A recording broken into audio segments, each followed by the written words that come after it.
दोस्तों, आजकल हर घर में गृह क्लेश होना एक आम बात हो गई है। घर में ज्यादा क्लेश होना भी अच्छा नहीं माना जाता है। कहते हैं कि घर में ज्यादा क्लेश रहने से लक्ष्मी रूठ कर चली जाती है। अगर आप में से कोई भी इस प्रॉब्लम से जूझ रहा है तो एक बार इस कहानी के माध्यम से समझकर जरूर देखें। दोस्तों, मेरी रिक्वेस्ट है कि वीडियो को स्किप मत करना और पूरा देखना, तभी गृह क्लेश का निवारण समझ पाओगे।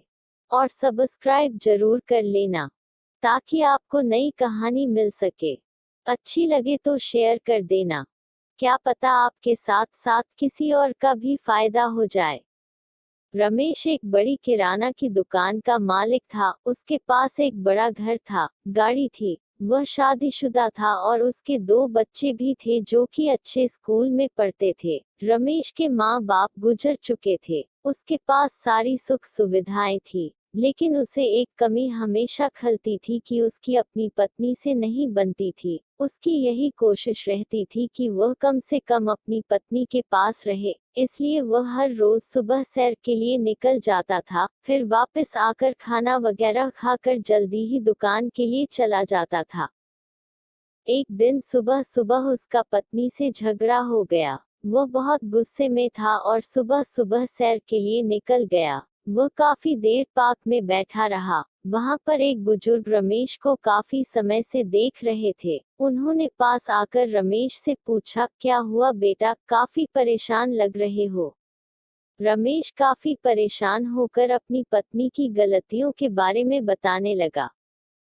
बुजुर्ग रमेश के पास ही बेंच पर बैठ गए। बुजुर्ग कुछ देर तो रमेश की बातें सुनते रहे, फिर मुस्कुराते हुए रमेश को समझाते हुए बोले, बेटा तुम्हारा नाम क्या है। रमेश अपना नाम बताकर बोला, अंकल जी, यह सारी औरतें ऐसी ही होती हैं। मेरे माता पिता तो पहले से ही नहीं हैं। पिछले कुछ महीनों से दुकान पर काम भी कम हो गया है, लोगों का उधार भी देना बाकी है, टेंशन भी बहुत रहती है। ऊपर से सारा दिन इन औरतों की चिकचिक सुननी पड़ती है। इनको झगड़ा करने के सिवाय कुछ नहीं आता।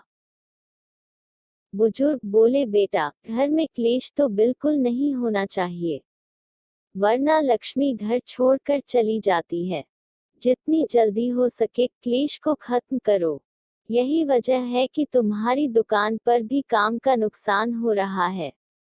तुम दोनों पति पत्नी को मिलकर ही यह क्लेश खत्म करना होगा। बुजुर्ग बोले, बेटा, यह मेरे सफेद बाल देख रहे हो, यह मैंने धूप में सफेद नहीं किए। तुम पहले मेरे कुछ सवालों के जवाब दो। बुजुर्ग फिर आगे बोले, रमेश बेटा, तुम्हारा धोबी कौन है। रमेश ने हैरानी से पूछा, क्या मतलब। बुजुर्ग ने कहा, तुम्हारे मैले कपड़े कौन धोता है। रमेश बोला, मेरी पत्नी। बुजुर्ग ने पूछा, तुम्हारा खाना कौन बनाता है। रमेश बोला, मेरी पत्नी। बुजुर्ग ने पूछा, तुम्हारे घर और परिवार का ध्यान कौन रखता है। रमेश बोला, मेरी पत्नी। बुजुर्ग ने पूछा, तुम्हारे बच्चों का ध्यान कौन रखता है। रमेश बोला, मेरी पत्नी। बुजुर्ग ने फिर पूछा, कोई मेहमान घर में आए तो उनका ध्यान कौन रखता है। रमेश बोला, मेरी पत्नी। बुजुर्ग ने पूछा, तुम्हारे सुख और दुख में तुम्हारे साथ कौन रहता है। रमेश बोला, मेरी पत्नी। बुजुर्ग ने पूछा, अपने माता पिता को छोड़कर जिंदगी भर के लिए तुम्हारे साथ कौन आया है। रमेश फिर बोला, मेरी पत्नी। बुजुर्ग ने फिर पूछा, अगर तुम बीमार हो गए तो तुम्हारा ध्यान कौन रखेगा। रमेश बोला, मेरी पत्नी। बुजुर्ग ने फिर पूछा, तुम्हारे माता पिता का ध्यान कौन रखता था। रमेश बोला, मेरी पत्नी। बुजुर्ग ने फिर पूछा, जब तुम बूढ़े हो जाओगे तो तुम्हारे साथ कौन रहेगा। रमेश बोला, मेरी पत्नी।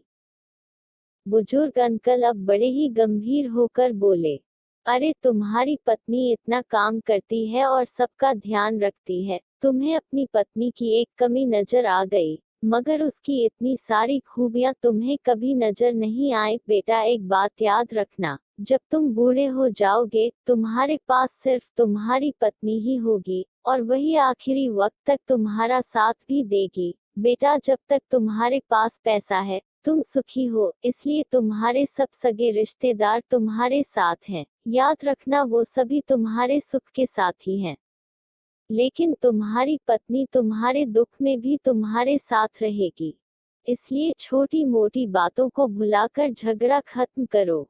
घर में शांति आएगी तो तुम दुकानदारी भी ठीक से कर पाओगे और लक्ष्मी अपने आप चली आएगी। रमेश को अपनी गलती का एहसास हो गया और वो फटाफट घर की ओर दौड़ा।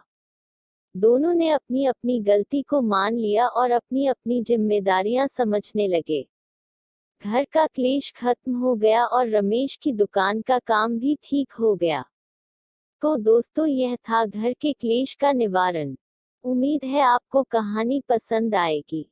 अगर पसंद आए तो आगे शेयर कर देना, क्या पता किसी का फायदा ही हो जाए। और हाँ, लाइक अवश्य कर देना ताकि मुझे मोटिवेशन मिलता रहे। दोस्तों, फिर मिलेंगे एक नई कहानी के साथ। नमस्कार।